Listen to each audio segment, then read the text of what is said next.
எல்லாம் உள்ள இறைவனை பிரார்த்திக்கின்றேன். இந்த ஒரு குறையீட்டு நிகழ்ச்சியிலையும் ஒரு சின்ன நிகழ்வு ஒன்று நடந்தது. யார் எத்தனை பேர் பார்த்தீங்கன்னு தெரியல. ஒருத்தர் பெட்ரோல் இல்லாமல் இங்கே வந்து நின்னாரு. பார்த்தீங்களா? யார் பார்த்தீங்கன்னு நினைக்கல.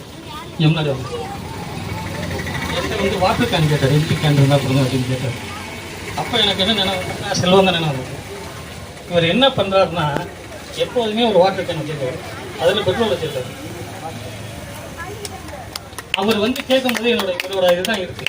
நான் பெட்ரோல் இருக்கான்னு கேட்டேன். இந்த இருக்கு. அவர் பைசா கொடுக்குறாரு, வாங்க மாட்டேங்குது. இதுதான் இப்போ நம்ம ஐயாலாம் சொன்னாங்கல்ல, சமுதாய பணி சத்தமெல்லாம் பண்ணிட்டு போயிட்டாரு. யாருக்கும் தெரியல. ஆனால் அதை வெளிப்படுத்தணும். வேற மாதிரி எண்ணற்றவர்கள் வந்து நம்ம சமுதாயத்துக்கு பணி செய்யணும் அப்படின்னு கிளம்புனாரு. இருந்த ஒரு 5 நிமிஷம் செய்தாங்க. தவிர அனைவருக்கும் நன்றி அறிவிச்சு நன்றி. அந்த பணியை செய்து கொண்டிருக்கும் போதே ஒரு இடத்துல போகும்போது பெட்ரோல் இல்லை, உடனே என்ன செய்யறாரு, இவர் உள்ள வாங்கி வச்சிருக்காரு பாருங்க. எப்படி மனிதர்கள் எல்லாம் நம்ம சம்பாதிச்சிருக்கோம் பாருங்க, உள்ள வாங்கி வச்சிருப்பாரு.